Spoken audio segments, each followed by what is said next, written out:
Oke, welcome to Tata Politik. Jumpa lagi di konten podcast politik, dan kali ini kita akan berbicara soal sebuah isu yang lagi ramai-ramainya, ya, yaitu tentang pengunduran diri dari Ketua DPW PSI DKI Jakarta, Michael Sianipar. Dan hari ini gue sudah bersama Michael Sianipar. Iya bro. Ya, masih bro. Bro itu persahabatan. Bro itu persaudaraan, jadi kita masih pakai bro lah. Ya, kasih dekat dulu Oh mikrofonnya. iya, siap. Ya. Oke. Kalau gue bos biasanya. Mike, mengejutkan bagi sebagian orang, ya, keputusan yang lo ambil. Dan ini udah lo ambil keputusan setelah verifikasi, dan DKI Jakarta itu 100% verifikasinya di KPU sekarang kan. Ya, udah beres verifikasi kita. Udah beres, semuanya udah lu laksanakan, kewajiban lu di DKI Jakarta. Biasanya orang yang ninggalin itu kalau kerjaannya nggak beres, gue tinggalin aja berantakan gitu. Nah, lu apa motivasi lu nih di luar kebiasaan nih? Kalau itu menurut gue rasa tanggung jawab juga lah. Jadi pada saat gue sudah mulai merenungkan apakah gue perlu bertahan atau keluar dari PSI, ya gue mau pastikan pada saat gue keluar pun juga gue sudah menuntaskan semua yang harus gue lakukan. Urusan verifikasi beres, kemudian transisi ke PJ Gubernur juga gue udah pastikan beres dari sisi PSI ya. Kemudian urusan pembahasan APBD 2023 itu juga diketok kalau nggak salah semingguan yang lalu. Jadi begitu hal-hal ini gue lihat udah beres, tugas gue udah selesai. Ya kan, buat apa lu beresin gitu loh? Kan lu mau cabut. Maksudnya apa? Udah beres nih gue cabut, kan aneh banget gitu loh. Ya gue kan selama ini di PSI Jakarta juga punya prinsip bahwa partai ini harus dikelola secara profesional. Dan walaupun gue tahu gue akan meninggalkan jabatan Ketua DPW DKI Jakarta, tapi selama gue memegang jabatan itu ada satu amanah. Amanahnya apa ya? Menjaga memastikan fraksi masih bekerja dengan baik. Memastikan bahwa verifikasi di Jakarta tuntas. Jadi amanah itu yang gue hormati. Nah ini nih loh. Pertama, gue tahu akan keluar, berarti lu udah punya pikiran udah lama nih, karena lu udah tahu akan keluar, tapi verifikasi lu tetap kerjakan. Ya. Kedua, fraksi akan berjalan dengan baik. Apa iya? Di tengah orang ini kan partai ini di DKI, ya bagi gue lu itu bukan hanya seorang ketua partai di DKI, tapi juga wajahnya PSI DKI dan wajahnya PSI yang kursinya banyak gitu. Nggak ada kan daerah yang lebih banyak daripada DKI gitu. Yeah. Nah ini kenapa lu bisa berpikir memastikan kayak gitu? Apa iya bisa fraksi bekerja setelah lu tinggalkan? Dan kedua, sejak kapan sih lu? Kayaknya gue udah nggak di sini deh gitu. Oke, gue mungkin jawab pertanyaan kedua dulu, baru nanti menyambung ke yang pertama. Gue masih ingat dulu bro, lu undang gue ke podcast ini bulan Maret kalau nggak salah, pas lagi isunya 3 periode. Dan gue pakai jaket PSI waktu itu. Merah ya? Iya merah, dan sekarang waktu itu lu tantangin kan, buka jaketnya kira-kira gitu kan. Sebenarnya ya waktu itu gue datang ke sini dan tentu gue sangat meyakini dengan diri gue sebagai seorang kader PSI pada saat itu. Dan gue bersuara menyampaikan pendapat gue, meyakini apa yang gue sampaikan itu adalah apa yang gue harap PSI bisa suarakan. Tapi memang pada saat itu ya dengan lu ada bertanya begitu, walaupun gue tau lah itu kan setengah bercanda. Kemudian gue juga melihat banyak komentar dari orang-orang sekitar. Gue juga mulai berpikir gitu, apakah perjuangan yang gue yakini ini memang benar-benar bisa gue suarakan dengan penuh dengan gue bertahan di PSI. Jadi sebab pemikiran itu jujur aja sudah mulai muncul dari awal-awal tahun ini. Tapi kemudian pasti ada proses lah, karena Maret itu kan 8 bulan yang lalu. Gue rasa berarti butuh 8 bulan dari gue mulai berpikir tentang masa depan gue di PSI sampai akhirnya gue memutuskan untuk keluar. Ya kenapa butuh waktu yang cukup lama? Pertama karena ada tanggung jawab tadi. Yang kedua karena gue di PSI ini sudah hampir 8 tahun. 2015 gue gabung di PSI, gue sempat jadi ketua PSI Jakarta Pusat. Kemudian 2017 sampai sekarang gue ketua Provinsi DKI Jakarta. Gue ada di PSI dari sejak PSI nggak dikenal sama masyarakat. Partai baru, pengurusnya masih kosong dulu di Jakarta. Dan waktu itu juga tugas gue adalah mempersiapkan verifikasi KPU pertama kali dulu 2017 2019 itu pertama kali kita ikut pemilu, ya gue juga harus mempersiapkan susun kepengurusan dari nol, kantor-kantor kita cari dari nol. Jadi bagi gue ibaratnya PSI Jakarta ya itu seperti bayi gue gitu. Artinya gue bener-bener sudah membangun, menuntun ini dari lahir. Jadi untuk bisa kemudian berpikir bahwa gue akan meninggalkan PSI Jakarta itu berat. Dan butuh waktu sampai gue benar-benar yakin. Tapi pada saat ini dengan keputusan sudah gue ambil dan gue umumkan, ya memang gue udah sampai ke titik point of no return. Dimana gue yakin perjuangan yang gue punya di dalam politik Indonesia hanya bisa gue lakukan dengan gue keluar dari PSI. Nah, berat mana? Verifikasi dulu waktu menjadi partai baru atau sekarang? Kalau buat PSI Jakarta ya? Ya, buat pengalaman lu lah. Ya dulu sih jauh lebih berat dibanding sekarang. Ya kalau sekarang ya kan kita Jakarta punya 8 kursi. Dan punya banyak aktivitas. Kepengurusan di Jakarta pun juga sudah bertahun-tahun kita uji, kita tempa. Jadi ya kita verifikasi kali ini nggak ada perbaikan sama sekali, Jakarta langsung lolos 100%. Dan itu bukan jasa gua. Itu jasa teman-teman pengurus di bawah. Itu juga menjawab pertanyaan lu yang pertama. Hal terbesar yang gua perlu pastikan sebelum gua meninggalkan PSI bukan soal apakah APBD 2023 udah selesai dibahas, apakah verifikasi udah beres, apakah ini itu. Tapi gua harus bisa memastikan bahwa sistem yang gua bangun di Jakarta sebagai ketua DPW itu akan mampu untuk bertahan. Bahkan setelah bukan gua lagi ketua DPW-nya. Dan itu yang gue coba tanamkan di dalam kepengurusan PSI Jakarta. Kan masih ada banyak teman-teman gue nih di PSI Jakarta. Gue berharap, dan gue sudah melihat beberapa bulan terakhir, dengan mereka juga udah tahu gue akan mundur dari PSI, mereka juga udah tahu gitu. Tapi gue bisa melihat mereka stepping up. Artinya gue juga sudah berusaha memastikan di PSI Jakarta ada regenerasi, ada sistem. Ada sesuatu yang dipercaya bersama, oke mereka bisa lanjutkan walaupun sosok ketuanya udah nggak ada gitu. Nah, tadi mereka udah tahu kan lu akan pindah. Nah, akan keluar gitu. Dan apa ya Mike, menurut gua apa yang lu ngerasa nggak bisa perjuangkan di dalam gitu? Kenapa ada pernyataan itu? Kayaknya gua lebih yakin di luar nih berjuang dibandingkan di dalam PSI. Menurut gua udah nggak mungkin memperjuangkan. Nah ini maksudnya lu mau menyampaikan ke siapa? Gua udah nggak mungkin lagi sama lu gitu. Mau nunjuk siapa sih sebenarnya? Ya, jadi gue di politik udah 10 tahun. Dan gue melihat semua langkah politik yang gue pernah ambil itu gue ambil dengan satu istilahnya kalau bahasa Inggris itu conviction. Gue punya keyakinan yang kuat, conviction lah. Pada saat gue berpartai di PSI, gue bergabung di PSI, gue akhirnya menjadi ketua DKI Jakarta dan gue berusaha mengawal PSI sampai melewati pemilu 2019, dapat kursi, punya fraksi, kita kawal sebagai partai oposisi. Itu gue melakukan itu dengan conviction. Hati gue di sana. Tapi seiring berjalannya waktu, gue merasakan conviction gue di PSI itu berkurang. Dan itu kan bukan sesuatu yang bisa gue pura-pura. Gue bisa pura-pura di rapat pimpin, gue masih kayak semangat. Oh ini gue punya keyakinan nih institusi ini adalah institusi yang gue bisa andalkan untuk perjuangan gue membangun Indonesia. Gue pribadi lah gitu. Gue melihat masih banyak teman-teman yang masih memperjuangkan itu di PSI. Dan gue hargai dan hormati itu. Tapi bagi gue pribadi, conviction itu sejujurnya memang sudah mulai luntur. Kenapa ya? Karena apa yang gue rasakan di awal pada saat gue bergabung di PSI, gue melihat beberapa tahun terakhir, khususnya mungkin akhir-akhir ini, gue merasa kok rasanya sudah berkurang atau bahkan sudah tidak ada gitu. Ya, dulu apa yang bikin lo yakin? Misalnya, konkretnya gitu. Ya, konkretnya citra PSI di awal itu kan piringan putih. Piringan putih, anak-anak muda yang punya idealisme bisa bergabung ke sini, tempat kita bisa membangun karir politik, bersuara dengan berani, dengan objektif, berpolitik dengan data, berpolitik juga dengan suatu pemikiran, gagasan, itu kita suarakan dimanapun kita berada gitu. Itu gue lakukan di Jakarta. Orang boleh kritik gue sebagai ketua DPD DKI Jakarta, PSI Jakarta selama ini mungkin keras mengkritisi Anies Baswedan. Dan memang itu keputusan politik yang kita ambil di Jakarta sebagai partai oposisi. Dan wajar, dan menurut gue keberadaan oposisi itu penting untuk demokrasi yang sehat. Tapi jadi sebenarnya hal-hal itu masih kita lakukan, masih gue lakukan di Jakarta. Tapi harapan gue kan lebih besar daripada sekedar apa yang PSI bisa lakukan di Jakarta. Gue berharap PSI bisa melakukan banyak hal di level nasional.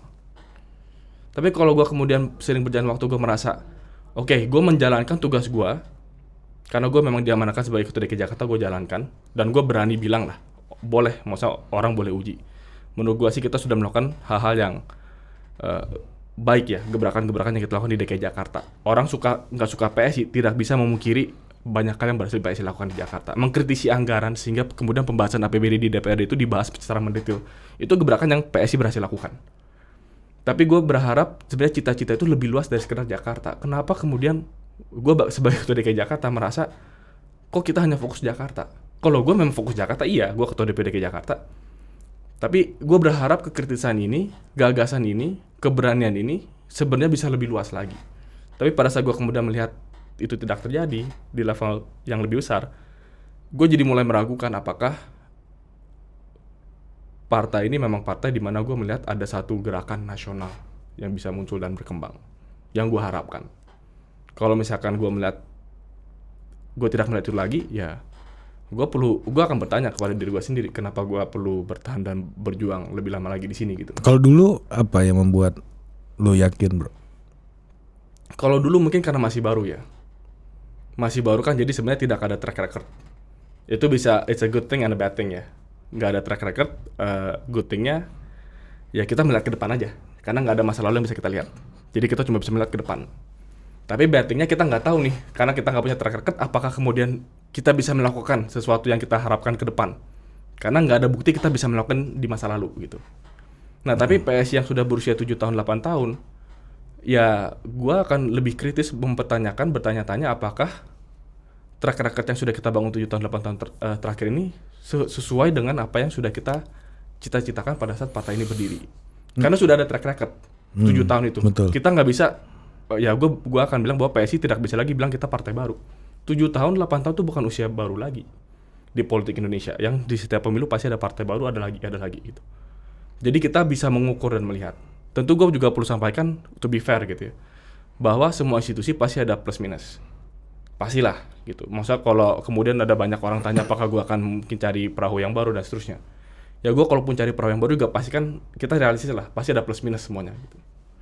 Tapi yang membuat gue merasa gue tetap ya lebih baik keluar dari PSI adalah karena gue merasa cita-cita yang dijanjikan di awal itu sangat besar.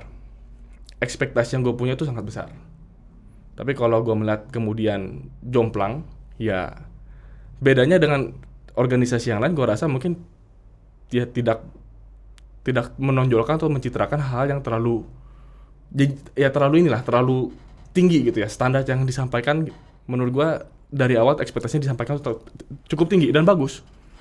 Tapi begitu tidak bisa mencapai itu, ya menurut gue itu menjadi satu cara mengevaluasi gitu. Apakah benar-benar ini bisa kita andalkan untuk hal yang lebih besar lagi ke depan. Ini sama mungkin gak? Gue mau pakai analogi di pemerintahan gitu ya. Pak Jokowi itu presiden. Yang bisa menandingi popularitasnya Pak Jokowi ya Pak Anies, Gubernur DKI Jakarta gitu. Ya kan, karena menjadi the center of attention ya, gitu. Jakarta. Ya DKI Jakarta. Di PSI juga kayak gitu gak sih? Lu ada hal unfinished business gitu mungkin antara lu dan Giring gitu misalnya? Enggak sih, kalau gue ngeliat kita di PSI ya gue berusaha profesional dengan apa yang gue lakukan ya di level DKI Jakarta ataupun pada saat gue berinteraksi dengan di tingkat pusat, di tingkat nasional. Jadi gue sih nggak merasa ada permasalahan pribadi gitu. Tapi menurut gue ya walaupun gue skalanya di DKI Jakarta dan memang Jakarta mendapat banyak sorotan pastinya ya. Jadi gue sebagai ketua DPD DKI Jakarta punya 8 kursi, punya fraksi ya pasti banyak sorotan lah terhadap PSI Jakarta gitu. Tapi memang gue di dalam institusi ini sering berusaha kritis gitu, mendorong supaya di tingkat nasionalnya pun juga bisa menunjukkan satu kekuatan gitu secara nasional. Itu yang mungkin ya di sisi itulah di mana gue rasa mungkin ada perbedaan pandangan terkait dengan sebenarnya PSI ini harusnya kemana. Gue berharap ada arah yang lebih clear, ada visi yang lebih kuat gitu sebagai organisasi politik dengan jiwa anak muda.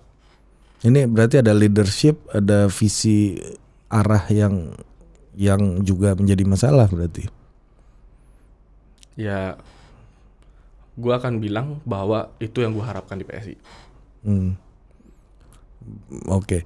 Nah, selanjutnya gitu, Mike.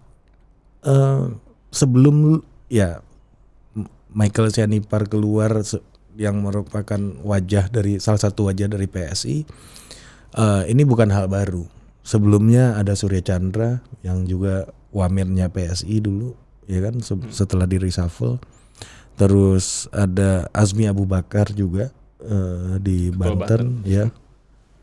Terus sebelumnya lagi ada Samara. Terus ada Dara Nasution juga ya, juga keluar, dan itu wajah-wajahnya PSI semua. Kayaknya wajah PSI yang sisa 2019 itu tinggal Rian Ernest tuh sekarang kayaknya, yang sepengamatan gua gitu ya. Ini keluarnya lu ini ada hubungan gak sih atau sequel dengan yang lain-lain ini? Ya mereka teman-teman gua semua yang tadi nama-namanya disebut. Dan ya gue pasti ada komunikasi juga lah dengan semuanya ya. Setiap orang pasti punya alasan bertahan atau keluar gitu. Dan kita anak muda. Menurut gue bedanya anak muda dengan mungkin politisi pada umumnya gitu, atau yang mungkin lebih senior gitu. Kita punya independensi yang tinggi. Kita merasa masa depan tuh masih panjang. Jadi kalau kita yakin kita jalan, kalau kita nggak, ya sama kayak kerja gitu kan. Anak muda kan gonta-ganti kerja cepat sekali karena mereka tuh bergerak berdasarkan values yang dimiliki dan conviction. Bukan soal gaji, bukan soal apa ya. Ya kayak gue misalkan nih. Kalau berpikir ini ya secara rasional saja gitu ya. Gue ketua partai DKI Jakarta 8 kursi. 8 kursi, usia gue masih 31 tahun. Kenapa gue keluar? Menurut gue ini kalau secara purely sekedar rasional aja, ya lu lanjutin lah. Enak banget tuh. 8 kursi. Iya. Ngapain ditinggal gitu? Iya. Kurang 2 pun juga masih enak tuh. Kurang 2, kurang 3. Ya, 5 kursi pun juga masih oke. Yang penting punya satu fraksi kan. Iya. Tapi karena gue melihat partisipasi gue di PSI bukan sekedar kekuasaan. Apakah gue anak muda punya kekuasaan, punya jabatan. Bagi gue jabatan ini gak ada artinya. Gue merasa meninggalkan posisi ketua DP, gue bisa kapan saja gak masalah gitu. Tapi tentu pada saat gue pegang jabatan, gue sadar ada amanah di belakangnya ya. Tapi yang gue maksud yaitu yang lebih penting dari kekuasaan dan jabatan itu adalah conviction yang gue punya gitu. Apakah ya sama gue kerja gajinya gede, kalau gue nggak merasa apa yang gue kerjakan ini sesuai dengan hati gue, mau gaji berapapun nggak peduli. Anak muda kan banyak begitu ya, nggak ngeliat gaji sekedar gaji lah, mungkin gaji penting tapi nggak segitunya gitu. Nah gue juga sama.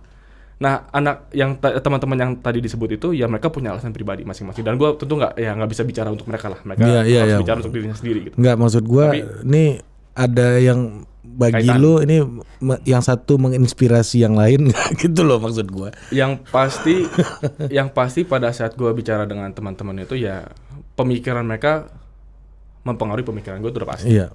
Iya dong. Kalau mereka punya pertanyaan-pertanyaan ya gue bisa jawab pertanyaan mereka enggak. Kalau gue bisa jawab, kemudian kenapa mereka nggak bertahan? Atau mungkin gue juga masih belum bisa jawab. Tapi apapun itu akhirnya mereka memutuskan keluar. Oke, nggak apa-apa, keputusan pribadi. Ya akhirnya kemudian gue pun juga punya pertanyaan-pertanyaan gue tanya. Dan ya sebagai seorang pemuda di dunia politik, gue merasa ya gue juga punya independensi untuk mengambil keputusan sendiri juga gitu. Gue tidak terpengaruh mereka, ya gue tidak harus mengikuti mereka. Terpengaruh mungkin iya, tapi gue harus decide on my own. Dan bahwa ada rentetan-rentetan itu ya gue rasa suatu kebetulan aja. Sehingga kemudian akhirnya sekarang gue yang memutuskan keluar. Dan sejujurnya gue nggak tahu apakah ada orang-orang lain. Ya gue pribadi nggak akan kaget kalau misalkan nanti ada lagi yang berikutnya gitu. Tapi yang lebih penting adalah ya gue berharap tentu institusi PSI adalah partai yang gue bernaung 8 tahun. Gue tentu punya harapan dan masih banyak teman-teman yang gue kasihi lah ada di dalam PSI. Dan gue melihat mereka masih terus berjuang dan gue mendoakan yang terbaik pastinya. Tapi gue berharap ada satu soul searching yang harus dilakukan. Jadi gue berusaha berpikir positif. Di sini kita bukan mau bashing ya. Kita kayak bashing ini apa segala macam karena gue udah keluar, gue mau bash sesuatu yang gue tinggalkan. Gue hormati. Dan gue berharap teman-teman yang masih lanjut bisa menggali kembali apa sih jati diri PSI itu. Kenapa kalian anak-anak muda berpartai? Tujuannya apa dan evaluasi sejauh ini progresnya sudah sampai mana? Prinsip-prinsip yang dulu pernah kita utarakan pada saat partai ini berdiri, transparansi, akuntabilitas, meritokrasi, profesionalisme. Sejauh mana prinsip-prinsip itu sudah berhasil dijalankan? Dan bagaimana bisa memperbaiki. Mungkin kalau setelah sudah ada soul searching seperti itu di institusi PSI ini, bisa menjadi satu institusi yang inspirasional lagi. Tapi artinya itu nggak bekerja dong hari ini? Ya, nilai-nilai itu, transparansi dan lain-lain. Oke, mungkin bekerja atau nggak bekerja itu orang bisa punya penilaian Nah, masing-masing. menurut lu gitu, kalau lu itu bekerja ngapain lu keluar kan gitu? Ya, kalau bagi gua pribadi adalah gua melihat gua berusaha untuk mendorong hal tersebut. Di Jakarta contoh PSI DKI Jakarta kita setiap tahun ada laporan keuangan, laporan kinerja. Bahkan setiap anggota DPRD, setiap pengurus di DKI Jakarta itu ada evaluasi kinerjanya. Kita pasang target anggota dewan belusukan berapa kali targetnya.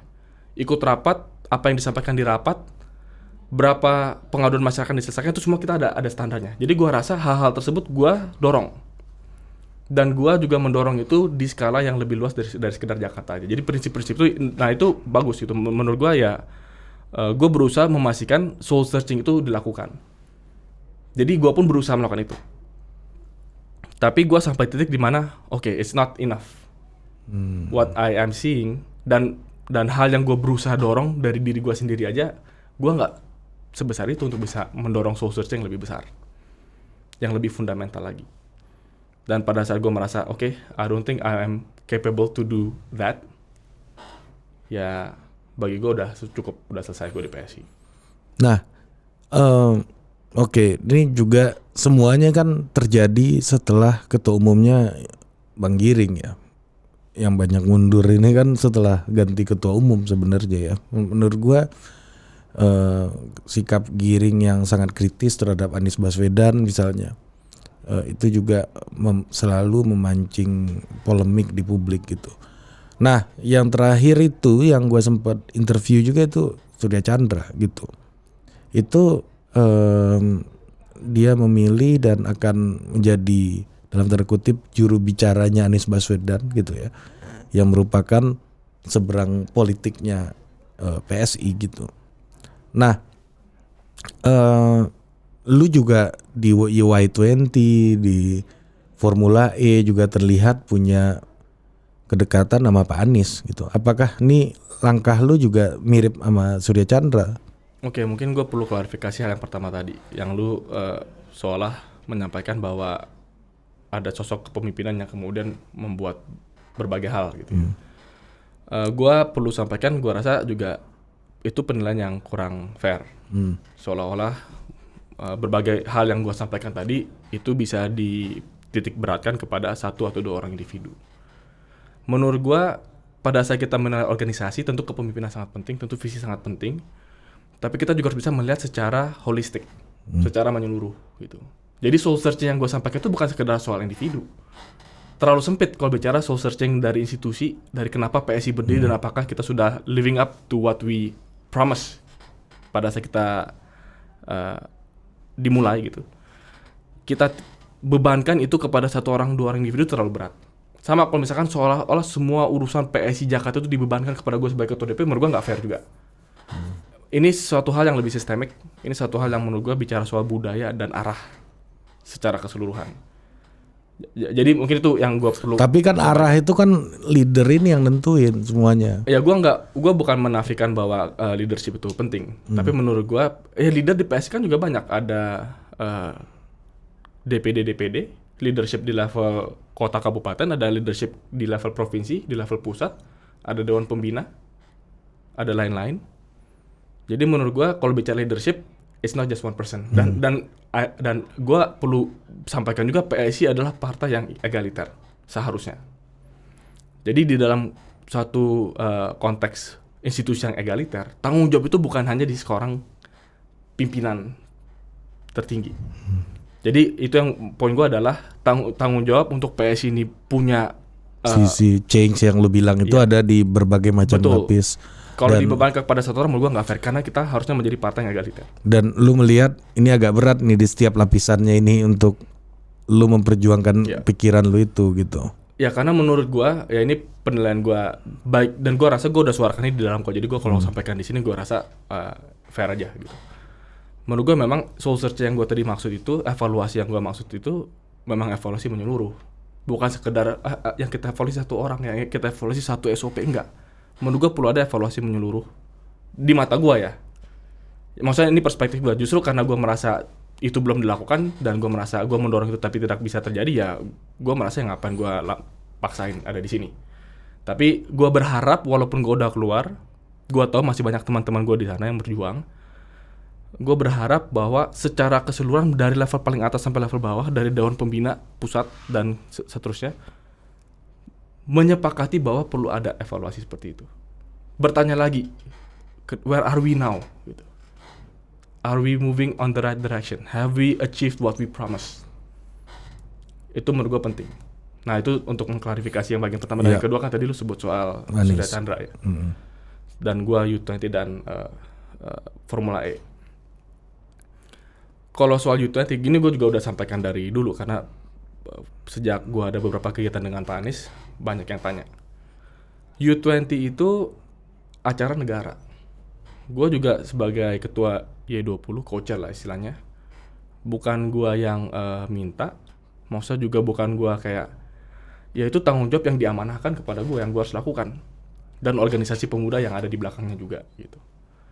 Jadi pada saat gue bekerja sama dengan tim U20 itu mengambil keputusan soal lokasi acara di mana, kemudian interaksi seperti apa yang kita mempunyai dengan pemerintah, itu yang gue harus pikirkan bukan kepentingan politik atau sikap politik gue pribadi. Karena acara G20 itu adalah wajah Indonesia. Justru di sana gue merasa sebagai ketua partai oposisi di Jakarta, tapi gue tahu bahwa topi gue yang lain, itu kan satu topi gue nih, ketua DPW PSI DKI Jakarta, partai oposisinya Anies. Tapi topi gue yang lain adalah gue co-chair U20 Indonesia. Yang bukan organisasi politik, itu adalah acara negara. Jadi pada saat kita memikirkan menjalankan acara di Jakarta itu, gue harus bisa lihat, oke, topi gue sebagai politisi PSI, gue hantemin Anies, kira-kira gitu. Tapi topi gue yang lain ini mengharuskan gue bisa kerjasama dengan Anies. Itu yang kita lakukan. Menurut gue ada tuntutan sikap kenegarawanan. Dan kita bicara membangun bangsa, apalagi kita mau mencitrakan bangsa Indonesia di depan mata dunia. Gimana kita mau berharap ada perdamaian antara Rusia Ukraina, perdamaian antara dunia, kalau di dalam negeri aja kita nggak bisa kerjasama. Masa kalau gue mau kerjasama dengan Pak Anies, seolah-olah si Michael kompromi, Michael udah berubah dari sikap politik apa segala macam. Lah ini acara negara gitu.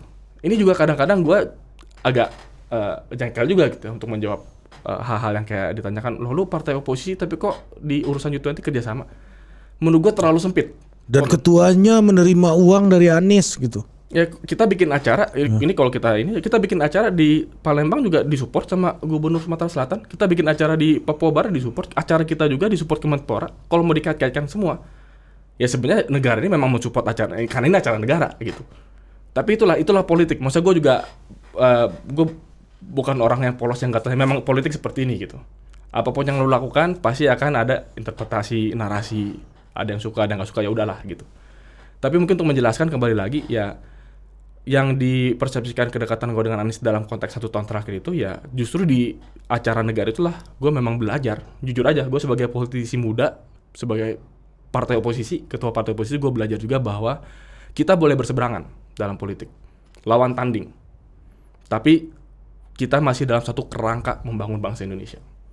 Dan gue juga mau menghimbau, karena kita tahu ini masuk ke tahun politik, khususnya ini anak-anak muda ya, kan pasti banyak anak muda yang mendengarkan ini. Jangan dengan mudah kita ini dikotak-kotakan. Sehingga setelah kita dikotak-kotakan, kita nggak bisa kerjasama dengan lawan kita secara politik. Itu yang menyebabkan bangsa itu nggak maju-maju. Karena setiap urusan dibikin perpecahan. Perpecahan dipelihara. Kalau ada orang mau kerjasama, pengkhianat lu, udah berubah lu.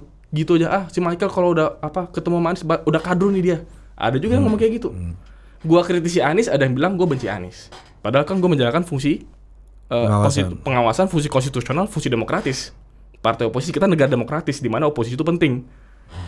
Gua kerja sama Anies, dibilangnya udah jadi kadrun. Ini konyol menurut gue. Kalau seperti ini demokrasi Indonesia dan demokrasi Jakarta, kapan mau majunya? Jadi gue akan challenge hal-hal seperti itu. Ini juga sama persis dengan Formula E. Formula E bisa dicek sejarahnya. Partai yang paling keras mengkritisi Formula E, bahkan sebelum dianggarkan, diketok, itu PSI. Bahkan PSI waktu itu, anggota dewannya belum dilantik, gue ingat. Kalau nggak salah pembahasan anggaran untuk Formula itu Agustus 2019. Dan kita dilantiknya ya Agustus akhir kalau nggak salah ya. PSI bahkan anggota dewannya belum dilantik, tapi kita sudah mengkritisi. Karena gue ingat kita bikin konferensi pers, mengkritisi anggaran Formula E, bahkan sebelum ada COVID. Ya. Kemudian berjalan kita kawal terus. Bahkan waktu itu PDI masih setuju ya waktu PSI penyerang. Ya faktanya seperti itu. Satu-satunya partai yang mengkritisi dari awal itu PSI, itu fakta gitu. Kemudian sampai titik di mana akhirnya kita dari PSI merasa perlu untuk melakukan interpelasi. Bisa dicek bahwa waktu itu gue sebagai ketua DPD DKI Jakarta mendorong dan menggelar konferensi pers dengan fraksi. Gue minta fraksi kita harus konferensi pers soal interpelasi. Ini momennya kita harus minta penjelasan yang sejelas-jelasnya. Kita dorong.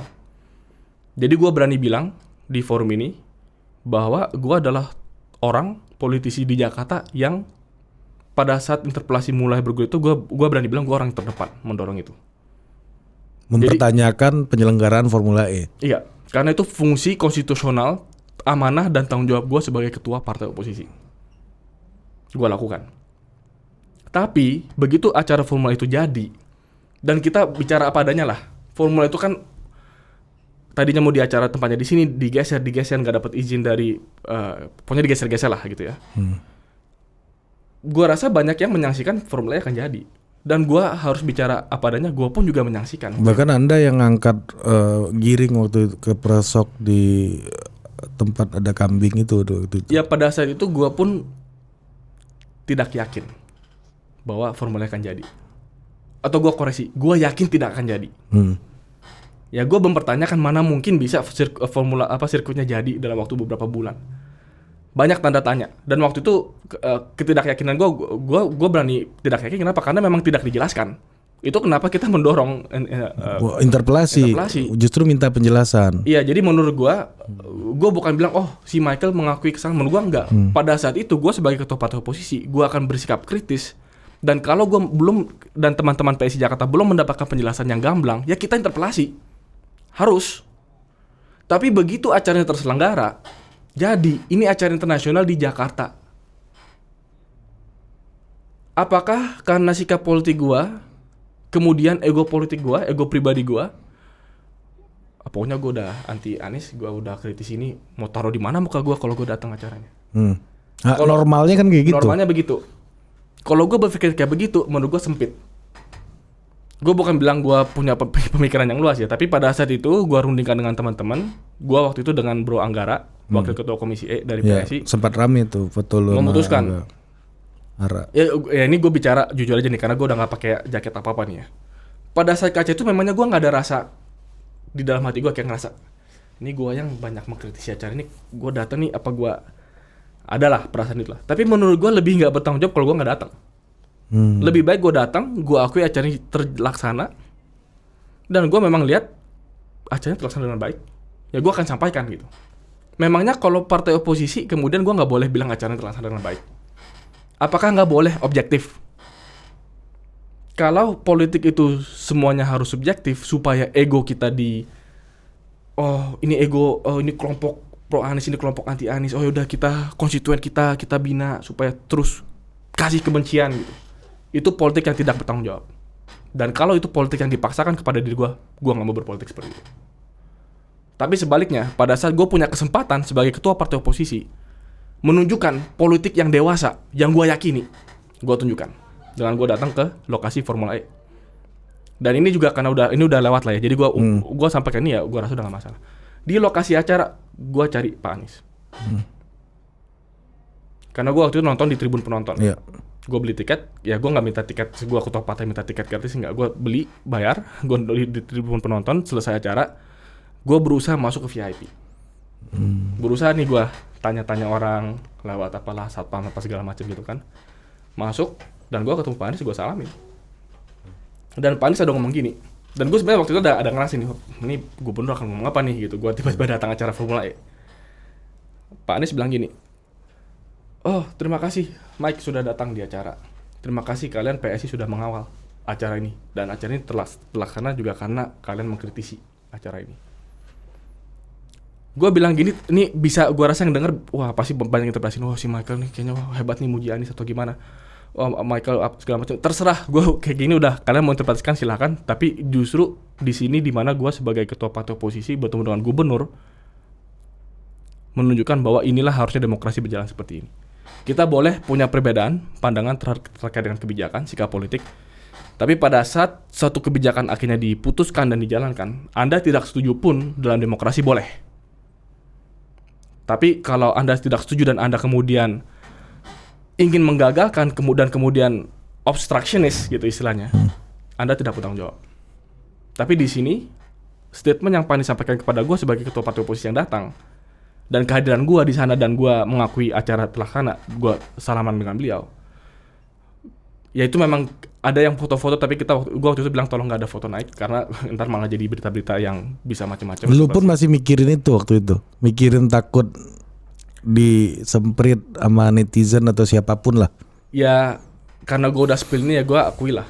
Waktu itu ada yang foto-foto dan gue bilang ini gue ketemu Pani sih bukan statement politik, bukan kayak apa segala macam, tapi sebagai dua individu politisi di Jakarta, seorang gubernur dan saya ketua partai oposisi, gue merasa perlu bertemu beliau dan menyampaikan ya itu selamat Pak, acaranya terselenggara dengan baik, dan Pak Anies bilang terima kasih sudah mengawal dengan mengkritisi.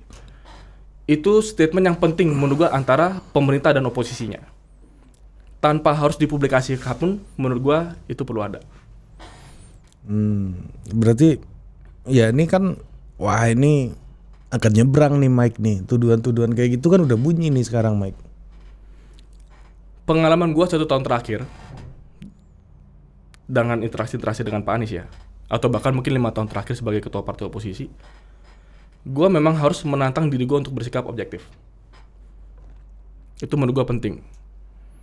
Kalau di sini ditanya hal-hal yang bisa dikritisi dari seorang Anies Baswedan sebagai gubernur DKI Jakarta, gue bisa sebutkan banyak hal, dan gue sebutkan karena PSI Jakarta 5 tahun terakhir mengkritisi terus. Ya. Jadi dalam hal ini kita objektif sebagai oposisi, kita kritisi. Tapi kalau ada hal-hal di mana ada kejadian seperti tadi, gue harus ganti topik, gue harus paham tugas negara sama tugas politik, urusan di G20, dan kemudian gue harus paham peran oposisi mengawal program yang bahkan kita tidak setuju, yaitu Formula E. Itu adalah bagian dari gue harus bisa berdewasa secara politik. Nah oke. Ini kan lu bicara soal statementship ya. Dulu Kasimo debat sama Narsir di Konstituante, terus habis berdebat panas di situ soal ideologi negara, mereka pulang boncengan, ya kan, naik kendaraan bareng gitu. Ini kan soal statementship gitu. Apa statementship ini lu tidak rasakan ada di PSI lagi? Kalau dulu kan nggak tahu ya, gue nggak ngikutin gitu. Gue rasa pada saat gue melakukan apa yang gue lakukan itu, gue datang ke Formula E, gue adalah PSI. Gue mewakili PSI. Jadi PSI punya statementship itu, dan gue tunjukkan sebagai ketua PSI Jakarta. Jadi kalau ditanya ada statementship seperti itu di PSI atau enggak, ya ada. Ya karena gue kan PSI dan gue lakukan itu. Bahwa kemudian di PSI ada yang mungkin berharap gue lebih keras, ada yang mungkin berharap gue nggak datang ke acara Formula E waktu itu, ada yang berharap itu, ya itu warna lah. Menurut gue itu warna-warna yang ada di dalam partai gue, dan gue hormati itu. Tapi gue selama gue diberikan amanah sebagai ketua PSI Jakarta, gue punya pemikiran demokrasi harus seperti ini, oposisi harus seperti ini. Kalau waktu itu teman-teman PSI mau itu pusat ataupun di Jakarta tidak suka dengan pemikiran gue, ganti aja gue waktu itu. Tapi selama kalian percayakan gue sebagai ketua PSI Jakarta, gue nggak sembunyi-sembunyi soal prinsip yang gue punya terkait dengan bagaimana menjalankan organisasi partai politik di ibu kota. Gue jalankan. Dan itu bagian dari indahnya demokrasi yang kita bawa. Jadi kalau ada yang di dalam internal pun ada yang mengkritisi, nggak apa-apa, itu bagian dari demokrasi juga gitu. Ya, tapi kan lu keluar sekarang pasti akan dikait-kaitkan dengan kedekatan lu dengan Mas Anies 1 tahun terakhir ini.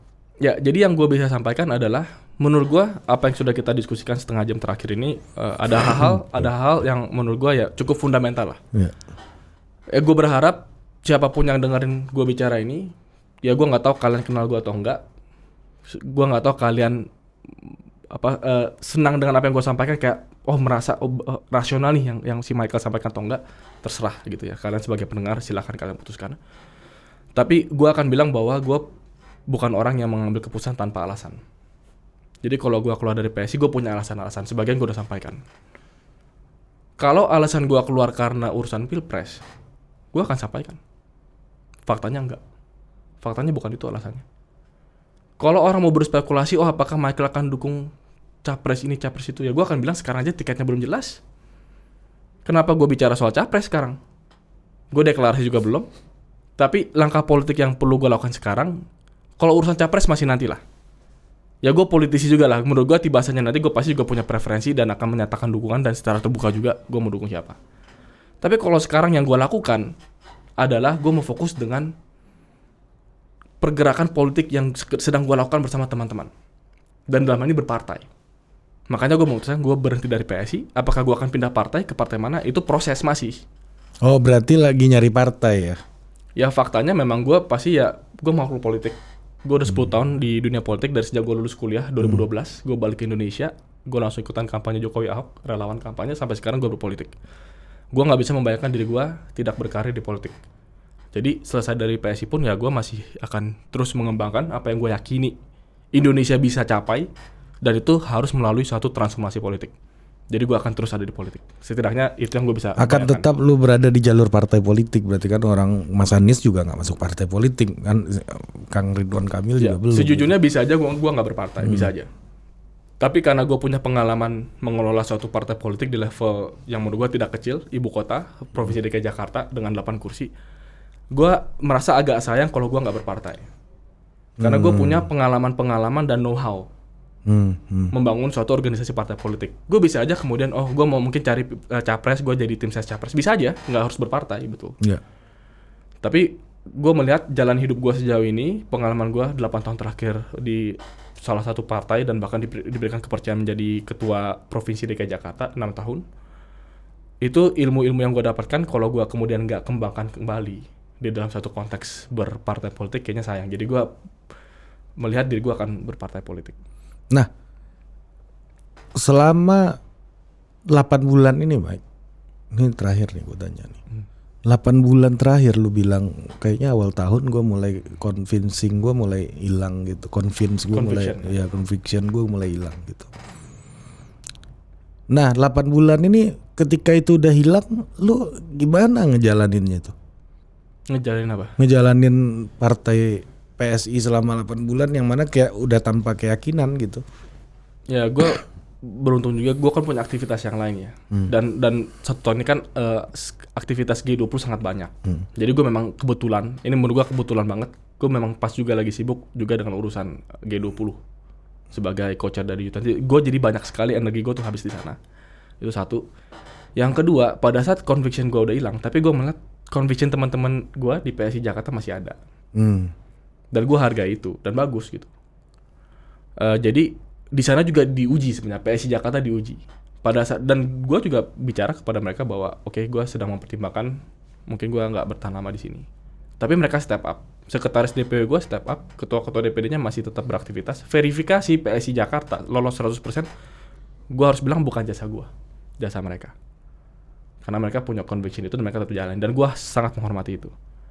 Dan menurut gue ini satu bukti keberhasilan bahwa yang gue bangun di PSI Jakarta selama bertahun-tahun terakhir ini adalah sistem, bukan ketokohan. Kalau gue mau bangun ketokohan diri sendiri, gue goyang, gue udah gak punya conviction, runtuh semuanya langsung. Tapi kenyataannya PSI Jakarta masih bergerak, teman-teman masih bergerak, artinya gue berhasil bersama teman-teman membangun satu sistem. Nah, ini kan convictionnya ada di teman-teman. Ya.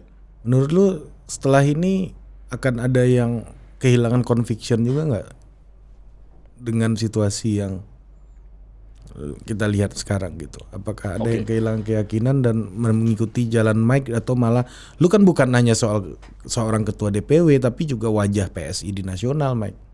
Gue akan bilang begini kepada teman-teman ya. Dan ini banyak teman-teman yang gue udah berdarah-darah berkeringatan bareng lah bertahun-tahun ini. Jadi gue paham bahwa keputusan gue ini pasti berpengaruh lah terhadap mereka. Dan sebaliknya lah, sikap mereka juga pasti ada pengaruh terhadap gue. Gue sayang mereka, dan gue menghormati pemikiran dan keputusan mereka. Dan gue yakin bahwa teman-teman gue yang sudah berjuang di PSI, khususnya PSI Jakarta, punya independensi berpikir. Karena itu yang gue bangun di Jakarta. Gue gak pernah berusaha, semua keputusan harus keputusan ketua DPW. Kita ada rapat koordinasi kok rutin, di mana semua ketua DPD berhak bersuara. Semua peserta rapat, bahkan staf magang pun bisa bersuara di ruang rapat kita. Staf magang mau tidak setuju dengan pendapat ketua fraksi boleh. Staf magang mau tidak setuju dengan pendapat ketua DPW juga boleh. Egaliter itu kita jalankan di PSI Jakarta. Dan kemandirian berpikir, independensi berpikir. Jadi setelah gue mengambil langkah ini, kemudian mereka punya pemikiran apa, mereka mau berpikir apa, conviction mereka akan bagaimana, gue yakin mereka punya kedewasaan untuk menyikapi masing-masing. Gue tidak menghimbau untuk mereka mengambil langkah A atau langkah B, semua punya kemandirian. Tapi satu hal yang gue sarankan adalah apapun institusi kita, kalau kita mengasihi institusi itu dan kita melihat ada hal-hal yang perlu diperbaiki, soul searching yang tadi gue sampaikan, lakukanlah itu gitu. Jangan sampai conviction kita, ikatan kita terhadap institusi itu yang sudah kita bernaung lama hilang tanpa kita ada upaya untuk memperbaiki. Jadi pesan gue kepada teman-teman yang masih ada di PSI Jakarta ya khususnya, ya lanjutkanlah apa yang yakini.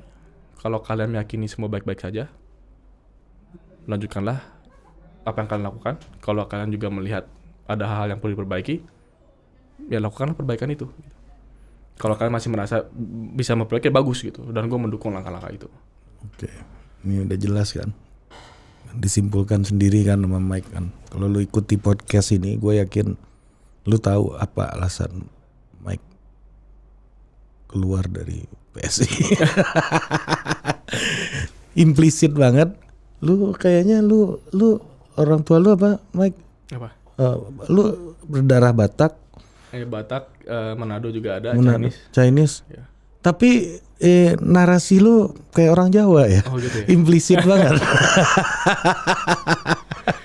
Kalau lu ngikutin lu pasti akan paham apa yang dia maksud. Sampai jumpa lagi di Total Politik berikutnya. Thank you, Mike. Ya, thank you.